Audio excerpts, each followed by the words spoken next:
में से पांचवा शब्द जो चटकारा काल व्यंजन पांचवें शब्द से काल व्यंजन का आगमन हुआ। और जब काल व्यंजन का आगमन हुआ तो याद रखना काल का स्वरूप ही कुछ हो। काल अपना काम करेगा ही। काल का काम क्या है?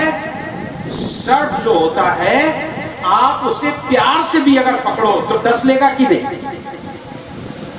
अगर आप सर्प को प्यार से भी पकड़ो तो भी डस लेगा। उसका काम है डस लेगा। आप भले ही प्यार से पकड़ रहे लेकिन डस लेगा। अगर आप पकड़ना नहीं जानते तो डस लेगा। पकड़ने वाले लोग होते हैं तो वो पकड़ने वाले लोग उसका मुख पकड़ते हैं और मुख पकड़ लेते हैं तो फिर वो कुछ कर नहीं पाएगा। आपने देखा होगा जितने भी पकड़ने वाले लोग होंगे अगर सर्प को पकड़ेंगे तो उसका मुंह पकड़ेंगे और जब मुंह पकड़ लिया तो कैसे डसेगा? मुंह पकड़ करके फिर आपको कुछ भी करता रहेगा, कुछ नहीं होगा। लेकिन आप अगर सोचो मैं प्यार से इसे पकड़ लूं, आप उसकी पूंछ को पकड़ लो जरा सा प्यार से, बोलो भाई डसेगा कि नहीं? ये काल का स्वभाव है। काल का स्वभाव एक ही है कि जो उसे छुएगा वो उसे डस जरूर लेगा, जरूर डस लेगा। उसका स्वभाव है, उसका स्वभाव है। लेकिन सबका स्वभाव अलग अलग है। सबका स्वभाव, ये सर्प का स्वभाव है कि आप उसे छुएंगे तो डसता है। लेकिन वहीं पर संसार की और वस्तुएं हैं। जरा अपने माँ को स्पर्श करके देखिए तो कैसा लगेगा? माँ को आप स्पर्श करोगे तो क्या मिलेगा? देखिए बच्चे छोटे छोटे बड़े प्यार से माँ के मुख में हाथ लगाते हैं। माँ माँ, सोचो वो भी प्यार से। और जिस समय बच्चा माँ के मुख में हाथ लगाता है और फिर वो अपनी इच्छा जाहिर करता है, मुझे ये चाहिए, वो तो भाई माँ देती है कि नहीं? माँ का भी तो स्पर्श हो रहा है। चलो प्यार से ना सही, कभी कभी बच्चा रूठ जाता है। क्यों भाई रूठ जाता है कि नहीं? उस ढंग से माँ को स्पर्श करता है तो अच्छा बताओ माँ उसकी इच्छाओं को पूर्ण करती है कि नहीं? करती ना। अब आप सोचो सदगुरु कबीर माँ का स्वरूप है, माँ का स्वरूप है। आप उसे प्यार से स्पर्श करेंगे तो, और अगर नहीं प्यार से स्पर्श करते हैं, क्रोध से भी स्पर्श करते हैं तो उनका गुण ही उतना है। कर गई केस करे जो घाता ताव न है उतारे माता। माँ का बाल पकड़ लेता है, थप्पड़ मार देता है, काट खाता है। जब थप्पड़ मारता है तो यही माताएं बड़े प्यार से कहती है जरा सा इतनी जोर से मार दिया, मेरे बहुत जोर लग गया है। लेकिन ऐसा नहीं करती माँ की वही थप्पड़ उठाए फिर से दे। उस बच्चे को मार सकती क्या? नहीं मारेगी। वही है साहब कबीर, वही है साहब कबीर। कि आप साहब कबीर को क्या कहते हो? कुछ भी कहते हो, जो आप कहना चाहो। कहने वाले कह रहे हैं ना, कोई कहते हैं अरे नहीं वो तो एक कवि है, कुछ लोग कहते नहीं वो समाज सुधारक हैं, कुछ लोग कहते हैं अरे वो तो भक्कड़ संत है, कुछ लोग कहते हैं नहीं नहीं वो तो विधवा ब्राह्मणी की नाजायज संतान है। तो भाई सभी लोग कहते हैं, लेकिन साहब कबीर सबको सुन रहे हैं कि नहीं? उन्होंने पलट करके क्या कुछ कहा उनसे उस समय? आज तो आप कह ही नहीं सकते। उस समय लोगों ने कहा, जिसने जो कहा आप कहते रहिएगा। माँ का स्वरूप ही ऐसा होता है और वो सहन करती है। लेकिन माँ का अपना गुण होता है कि बच्चा अगर भूखा है तो उसको स्तन से लगा के दूध पिलाएगी जरूर, चाहे उसने बाल पकड़ के खींचे हो, चाहे थप्पड़ मारी हो, चाहे काट लिया हो, कुछ भी किया हो। लेकिन माँ का स्वभाव है उसे दूध पिलाना, दूध पिलाना उसका स्वभाव है। सदगुरु कबीर भी ऐसे ही है।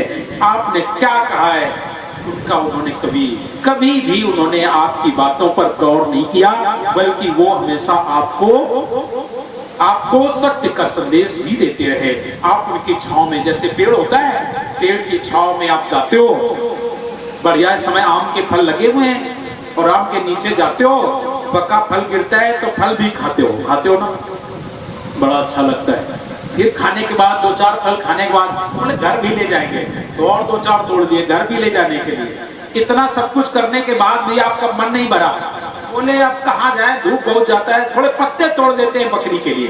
क्यों भाई आप लोग पत्ते तोड़ देते ना, चलो बकरी के लिए थोड़े पत्ते भी तोड़ देते हो। लेकिन फल पेड़ कुछ नहीं बोल रहा, अपना काम वो अपनी जगह है। लेकिन इतने से बात नहीं बनी, आपको लगता है कि ये डाल भी बहुत अच्छी है और इस डाल से ये काम बन जाएगा, और आप चढ़ करके उस डाल को भी काट लेते हो ना, काट लेते हो। लेकिन पेड़ ने फल देना बंद नहीं किया आपको। फल देना बंद किया क्या? आपने एक डाल तोड़ दी, काट ली, पत्ते भी तोड़ दिए, क्यों? वो क्या कह देगा पेड़ की मैं अब तुम्हें फल नहीं दूंगा, तुमने मेरी डाल काट ली है, तूने मेरे पत्ते तोड़ दिए, तूने मेरे फल तोड़ दिए, अब मैं तुझे फल नहीं दूंगा। कहेगा क्या? नहीं कहता ना। ऐसे ही जो महापुरुष होते हैं वो ऐसे ही होते हैं, और उनमें से हम और को नहीं जानते, क्योंकि अन्य महापुरुषों में तो मैंने सुना है, जो अन्य महापुरुषों ने तो श्राप दिया है। और मैं तो ऐसा कहूं कि मुझे ऐसा अभी तक कोई महापुरुष नहीं मिला जिस महापुरुष ने श्राप न दिया हो। सभी संत साफ श्राप देते। भगवान कृष्ण ने, भगवान राम ने, भगवान शंकर ने, ब्रह्मा ने, विष्णु ने या तो श्राप दिया है या श्राप पाया है, या श्राप दिया है या श्राप पाया है। इन सब की बात करता हूं। दुर्वासा ऋषि को देख लो, कपिल मुनि को देख लो, अत्रि को देख लो, जहां जाने कितने संत, इन संतों ने भी श्राप दिए होंगे, या तो श्राप पाया हुआ या श्राप दिया होगा, इनका काम है।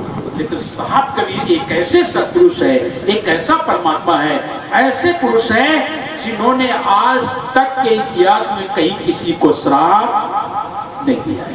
आप उनका इतिहास पढ़ लीजिए। उनके साथ दुर्व्यवहार बहुत किया। शेख तकी ने 52 कसनी ली, लेकिन साहब कबीर ने उन्हें श्राप नहीं दिया। दिया क्या? नहीं दिया। सिकंदर और शेख तकी ने मिलकर के 52 कसनी ली, लेकिन श्राप नहीं दिया। इतना ही नहीं, गोरखनाथ जी ने 7 बार त्रिशूल से वार किया, साहब ने उन्हें श्राप दिया क्या? नहीं दिया। और इतना नहीं, और आप देखेंगे उनके प्रकट के समय, नाम के समय में मुसलमान भाइयों ने उनके ऊपर तलवार चलाई, साहब ने उन्हें श्राप दिया क्या? नहीं दिया। नहीं दिया। त्रेता युग में साहब मुनिंद्र के नाम से आए, रावण के यहाँ गए, 70 बार तलवार चलाई, क्यों भाई? साहब कभी ने उन्हें श्राप दिया क्या? नहीं दिया। और इतना नहीं, राजा एक हुए, राजा क्या नाम उनका, वो उनके यहां साहब पिंजड़े में रहे, और पिंजड़े में रहने के बाद वर्षों तक, क्या कहते हैं मैं भूल गया नाम उनका, राजा बंक के घर में रह करके और अन्याय अधर्म को देखते हुए क्या साहब ने उन्हें श्राप दिया? साहब का काम श्राप देना नहीं है। वो तो जानते हैं, जैसे माँ अपने बच्चे को श्राप नहीं देती है, नहीं देती है। हाँ, क्रोध में कह